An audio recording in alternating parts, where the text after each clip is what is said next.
Hello one, welcome to repairthemobile.com। आज जो मेरे पास जो मोबाइल है वो Realme C20 है।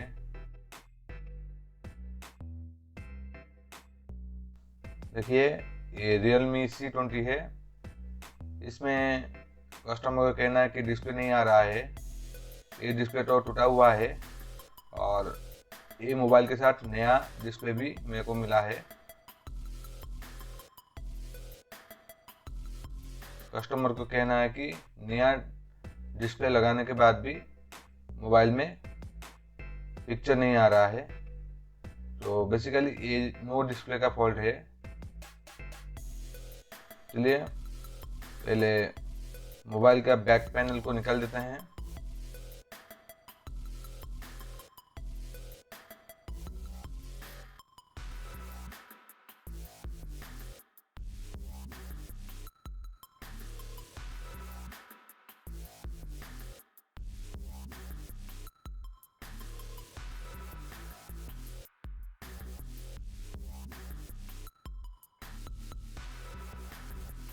ये गिरा हुआ मोबाइल था, तो गिरा हुआ मोबाइल में नो डिस्प्ले का फॉल्ट आने के कारण क्या हो सकता है, चलिए इस वीडियो में देख लेते हैं। जितने भी स्क्रू लगा हुआ है सभी स्क्रू को निकाल देते हैं और मदरबोर्ड को बाहर निकाल देते हैं।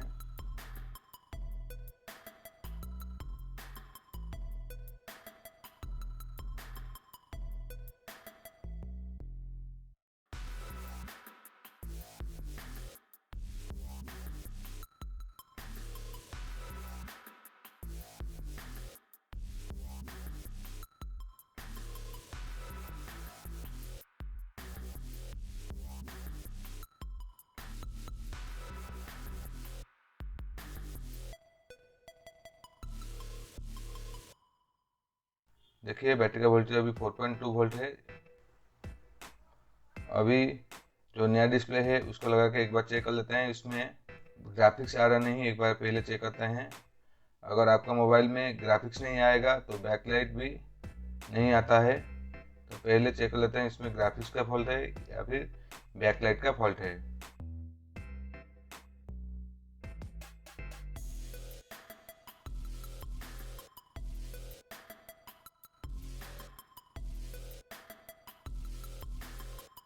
अभी मोबाइल का पावर ऑन कर रहा हूँ।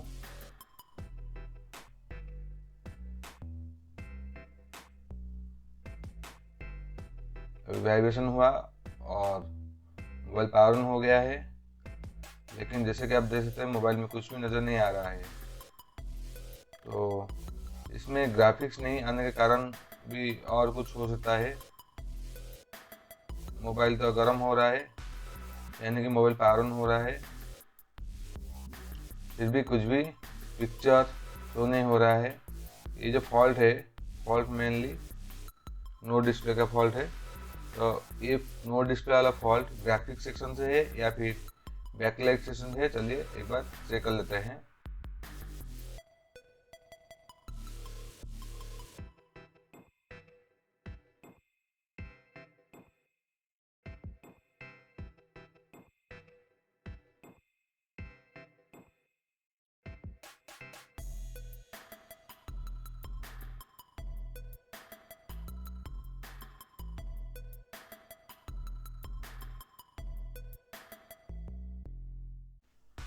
और ये मोबाइल का जो बोर्ड पर फ्लैश है, कोई भी काम नहीं किया है।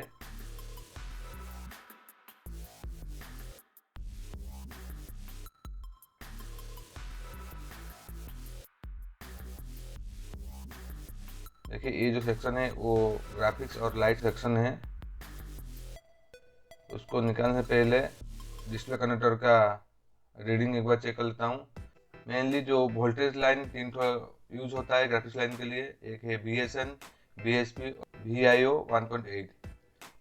रेड प्रोब को ग्राउंड और ब्लैक प्रोब को BSN में टच करने से रीडिंग 0.634 आ रहा है, जो कि सही है।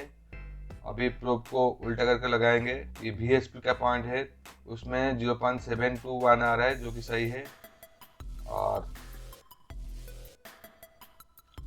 राइट हैंड साइड से 5 नंबर पिन वो VIO 1.8 PMU को लाइन है। ये तो NC पॉइंट है 4 नंबर पिन। ये देखिए 5 नंबर पिन में रीडिंग 0.316 है। ये जो तीनों लाइन है वो तीनों लाइन वोल्टेज का लाइन है। अभी डाटा का लाइन चेक कर लेते हैं। देखिए ये जो डाटा का लाइन है, पहला पिन तो ग्राउंड होता है, उसके बाद पेयरिंग होकर रहता है। इस दोनों में रीडिंग आ रहा है। अभी फिर से ग्राउंड, फिर रीडिंग आ रहा है, फिर से ग्राउंड, फिर रीडिंग 2 पेयर में आ रहा है, ग्राउंड, फिर से रीडिंग 2 छोड़ के फिर से ग्राउंड, फिर दोनों में रीडिंग। तो लगभग 0.470 से 0.478 तक आ रहा है। ग्राफिक्स सिस्टम तो पूरा ओके है।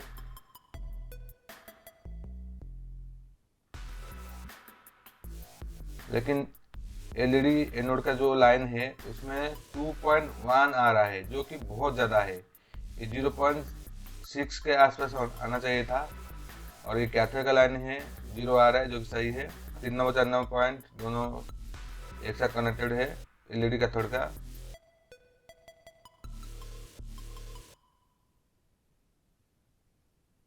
और ये CAVC लाइन है जिसमें 0.571 आ रहा है। देखिए इधर से एक रीडिंग हमको एबनॉर्मल आ रहा है, जो कि LED एनोड का लाइन है। उसका वैल्यू 0.550 से 0.650 के बीच में होना चाहिए, लेकिन इसमें 2.1 आ रहा है, जो कि बहुत ज़्यादा है। यानी ये जो मोबाइल का फॉल्ट है ये बैकलाइट का है, ना कि ग्राफिक्स का फॉल्ट है। लेकिन आपको एक चीज़ मैं बताना चाहूँगा, जब भी मोबाइल का डिस्प्ले ऑफ भी रहेगा तब भी डिस्प्ले का जो एनोड लाइन है उसमें बैटरी का वोल्टेज रहना चाहिए। इधर मैं आपको चेक करके नहीं दिखा पाया, लेकिन उसका जो डायोड का वैल्यू है 2.1 आ रहा है। इसका मतलब इसमें 4 वोल्ट भी नहीं आ रहा होगा। अगर वोल्टेज 4 वोल्ट बैटरी का वोल्ट या फिर LED का जो लाइन का वोल्टेज नहीं जाएगा डिस्प्ले को, तो डिस्प्ले में CAVC भी नहीं बनता है, यानी कि ग्राफिक्स का भी कुछ भी नहीं दिखाई देगा। जब भी आप सेल को कटिंग करेंगे थोड़ा देख के कटिंग कीजिएगा, नहीं तो साइड में जो कंपोनेंट है कंपोनेंट भी निकल सकता है। चलिए माइक्रोस्कोप में एक बार चेक कर लेते हैं। देखिए ये हमारा लाइट IC है, उसके नीचे में जो डायोड है, देखिए डायोड पूरा बंद हो गया है, आपको क्लियरली नजर आ रहा है।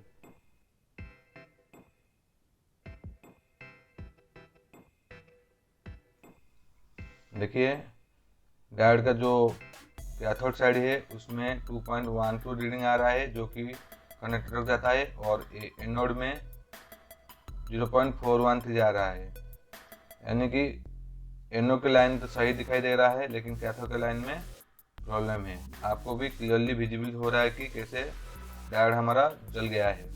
चलिए ये जो डायोड है डायोड को निकाल देते हैं और दूसरा एक डायोड लगा के चेक करेंगे। और उसके लिए थोड़ा फ्लक्स लगा के SMD मशीन की हेल्प से उसको रीसोल्डरिंग कर देंगे।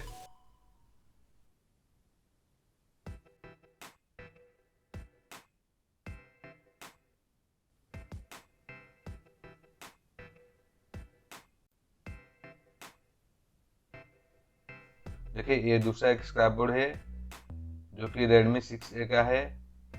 उसका जो लाइट सेक्शन है, लाइट सेक्शन से डायोड को हम निकाल देंगे। देखिए ये जो डायोड है ये डायोड लाइट सेक्शन का डायोड है। चलिए उसको निकाल देते हैं। देखिए डायोड में जो कैथोड का लाइन है उसमें आपको बार दिखाई देगा, 2-3 बार दिखाई देगा, तो उससे हमको पता चलेगा कौन सा साइड कैथोड है कौन सा साइड एनोड है।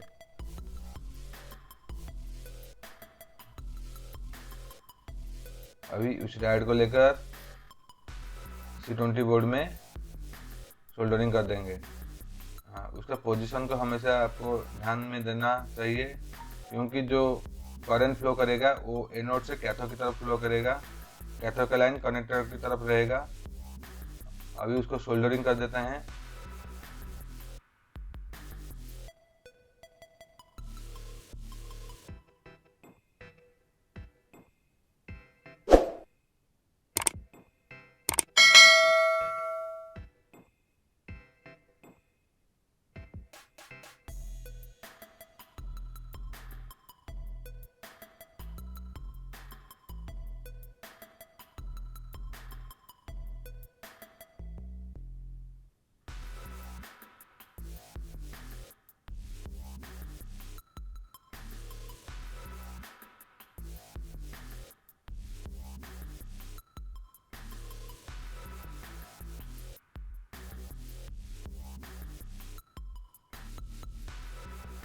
देखिए ये अभी प्रॉपरली सोल्डरिंग हो गया है।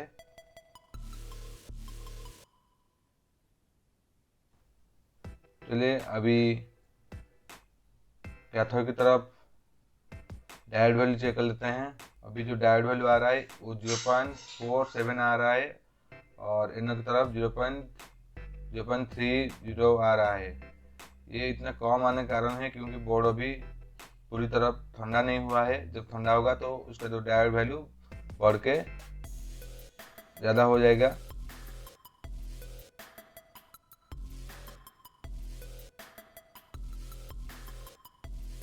देखिए ये अभी 0 दिखाई दे रहा है, इसका मतलब जो बूस्ट कॉइल है वो ओपन नहीं है। ऐसा नहीं कि वो कॉइल ख़राब नहीं हो सकता है, कॉइल अगर शॉर्ट हो जाएगा तो 0 शो करेगा। एक बार क्लीन कर देते हैं और बोर्ड को फिटिंग करके चेक करते हैं कि अभी बैकलाइट आ रहा है नहीं।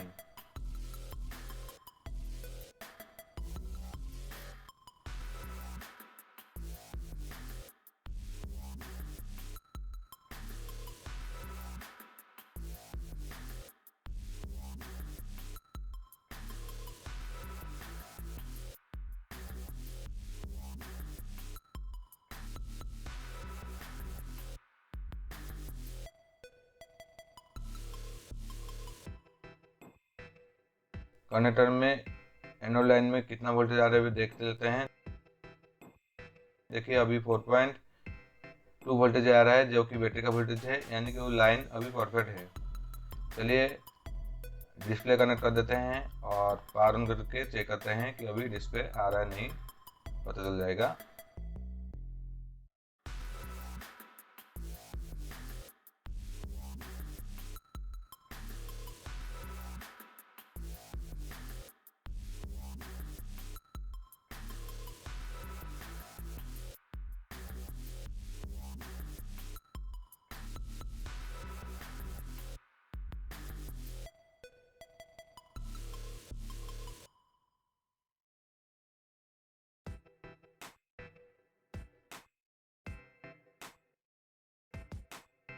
देखिए अभी डिस्प्ले आ गया है, लेकिन इधर मैं आपको एक चीज़ बताना चाहूँगा।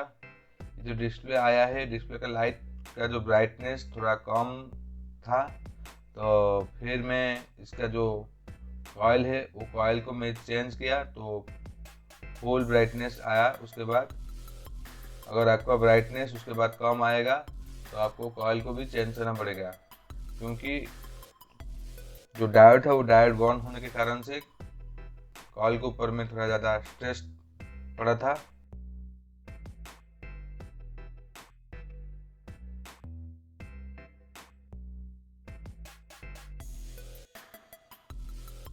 देखिए डिस्प्ले अभी प्रॉपर्ली काम कर रहा है। Thank you for watching this video. Thanks a lot.